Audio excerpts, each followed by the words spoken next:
Fran, para começar a nossa conversa por você hoje, nessa relação entre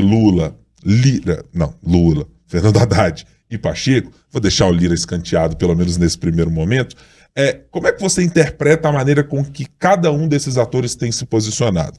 Alguém está se saindo melhor em toda essa conversa? Vai ser esse balaio de gato o tempo todo mesmo na relação com o Congresso? Pois é, Ibrahim, eu acredito que vai continuar aí esse atrito entre eles pelos próximos dias, justamente porque a gente tem um outro poder também no meio dessa história, que é o Supremo Tribunal Federal, né? Tudo isso gira em torno da questão da desoneração da folha de pagamento para os 17 setores da economia que mais empregam e também para prefeituras, né? O Congresso já havia definido no ano passado, em 2 vezes, quando aprovou e depois quando derrubou o veto do Lula ao texto da desoneração, que essa desoneração iria continuar, esse benefício iria continuar. Só que mesmo assim depois, Fernando Haddad enviou uma MP pro Congresso Nacional, que depois foi devolvida, né, por Rodrigo Pacheco relacionada ao tema, então ali já era a segunda tentativa do governo de reverter isso. Depois continuaram-se com várias discussões, vamos criar um grupo de trabalho, vamos enviar um projeto de lei para tratar sobre a desoneração, vamos fazer isso, vamos fazer aquilo, e no fim, a alternativa que o governo fez foi justamente, digamos que a pior que poderia ter tido para o Congresso Nacional, que é a judicialização do tema. Cristiano Zanin, que foi indicado por Lula, né, para o cargo de ministro do Supremo, deu aval, que a desoneração iria acabar aí no país. Foi para julgamento, 5 votos a 0, Luiz Fux pediu vista na última semana, então tá nesse passo. E no meio de tudo isso, o que a gente viu muito foram críticas, né, por meio da imprensa, tanto de Pacheco a Haddad, quanto de Haddad para Pacheco. E, mais recentemente, o presidente Lula mostrou que não vai recuar nessa questão quando, no discurso no evento do dia 1º de maio, do trabalhador lá em Itaquera, em São Paulo, ele falou que só vai ter desoneração, benefícios para ricos, quando tiver para pobres também. Então, o presidente Lula deixou bem claro que era o caminho que o governo iria tomar, digamos que é um tema que o governo não negocia. E aí o governo deixa de negociar com aquele que tem sido visto como um dos principais aliados do presidente no Congresso Nacional e que já segurou várias outras matérias a favor do governo lá no Senado e no Congresso, e que recentemente também adiou aí a votação, por exemplo, que já teria dado certo como uma derrota aí pro Lula, de 5,6 bilhões de reais de emendas de comissão e também do PL das saidinhas. Então o Rodrigo Pacheco, até nos bastidores, já era dito assim, olha, Rodrigo Pacheco está até atuando mais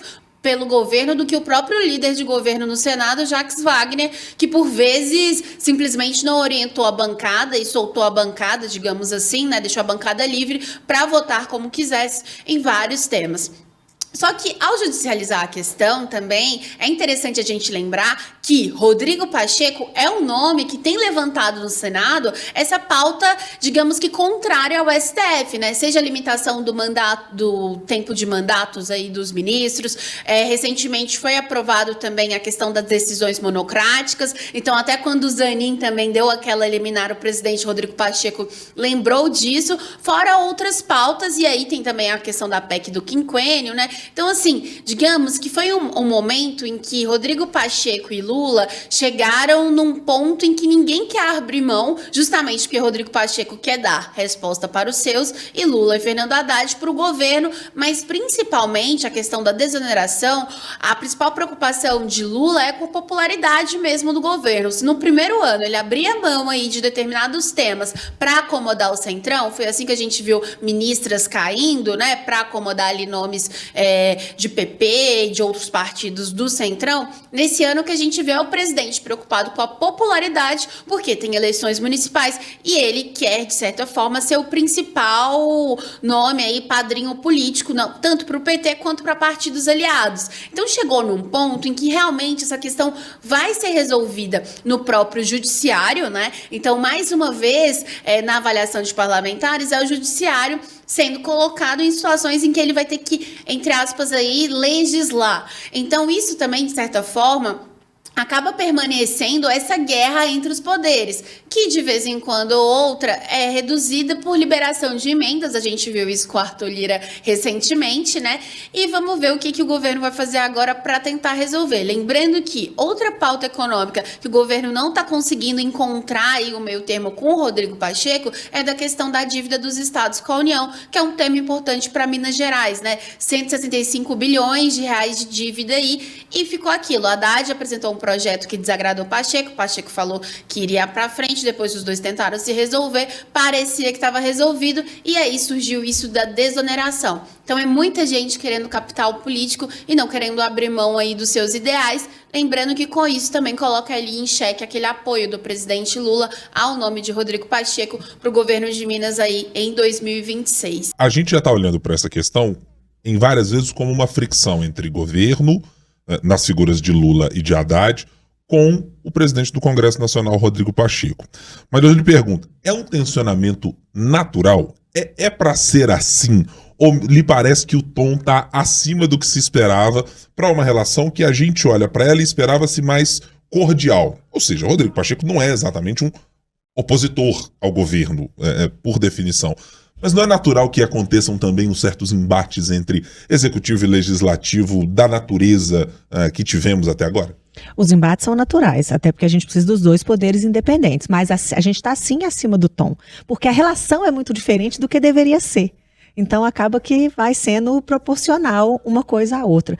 Foi uma semana muito difícil para essa relação Congresso, governo, né? Principalmente Pacheco, governo aí nas figuras de Lula e de Haddad. Mas eu acho que a gente precisa pensar, assim, que eu acho que o governo, ele achou que judicializando a questão da desoneração principalmente, ele teria mais força. Eu judicializo, eu tenho sucesso, eu tenho mais força na negociação. Naquele sentido de assim, olha, eu já tenho a definição da justiça, eu tenho o aval deles, mas então eu vou ceder, para parecer que eu estava cedendo muito para ter uma dianteira na negociação. Só que não foi isso que aconteceu. Criou-se um estrago muito grande. E o governo ele precisa avaliar, vez ou outra, se vale a pena essas brigas. Até porque se arruma essa briga aqui, depois você precisa ceder para conseguir outras coisas. E o Pacheco ele tem nas mãos dele, como presidente do Senado, como presidente do Congresso, muitas pautas que podem dar outros prejuízos para o governo. Será que vale a pena eu engolir o prejuízo aqui para não prejudicar outras coisas que eu preciso? A gente tem PEC do quinquênio, a gente tem as emendas, esses vetos todos que precisam ser analisados para o Congresso. Então não é melhor uma derrota pontual do que estender essa derrota para tudo? Eu estender essa briga lá para frente? Será que vale a pena? Até porque eu acho sim que a gente precisa tratar, a gente, o governo, né? Rodrigo Pacheco, diferente do que se trata Arthur Lira. A Câmara sempre foi um problema, uma dor de cabeça para o governo. O Senado, vou exagerar um pouquinho aqui, mas só para mostrar a diferença, ele é quase que um porto seguro para o governo federal. Tanto que há reclamações de que o governo federal só olha para a Câmara, só negocia com a Câmara, só libera coisa para a Câmara, só muda de posição com a Câmara, porque no Senado não precisa. Então, quando o Rodrigo Pacheco ele é pego de surpresa com a judicialização, como ele foi pego de surpresa na negociação da dívida de Minas, que a Fran citou, não é o jeito de você tratar um aliado, porque a gente precisa chamar o Rodrigo Pacheco de aliado mesmo nesse momento, né? É o mais próximo de um aliado que o governo federal tem no Congresso, talvez seja ele realmente.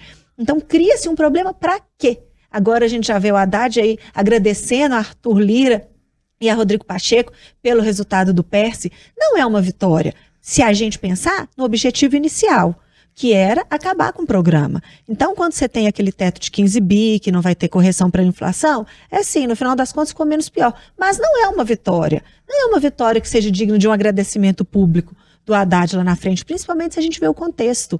O Lula bateu firme lá no discurso de 1º de maio, que a desoneração vai ser para o rico, só se ele tiver ali alguma contrapartida de criar emprego e tudo, que o rico não vai ter desoneração se o pobre não tiver, mas já estava ali dando uma suavizada no discurso. O Haddad já estava agradecendo todo mundo. Então, cria-se uma confusão sem estratégia, porque eu não acho que o governo tem que ceder tudo para o Congresso, igual era feito no último governo, na gestão Jair Bolsonaro. Mas o governo precisa entender que a realidade mudou, senão a gente vai estar aqui num episódio discutindo a relação governo Lira, depois no outro Pacheco, depois Rodrigo Pacheco com o governo de novo, depois Lira. Vão ser vários embates, porque fica naquele cabo de guerra. O governo precisa entender que o momento é outro, que ele não vai ter o poder, não tem mais como era antes, emenda impositiva, o Congresso com mais força, essas coisas todas, e o Congresso precisa entender também que esse governo é diferente do outro. Mas enquanto a gente não acha o meio termo, vai ficar essa briga e o governo, na maioria das vezes, vai ter que acabar cedendo, principalmente se não agir com estratégia.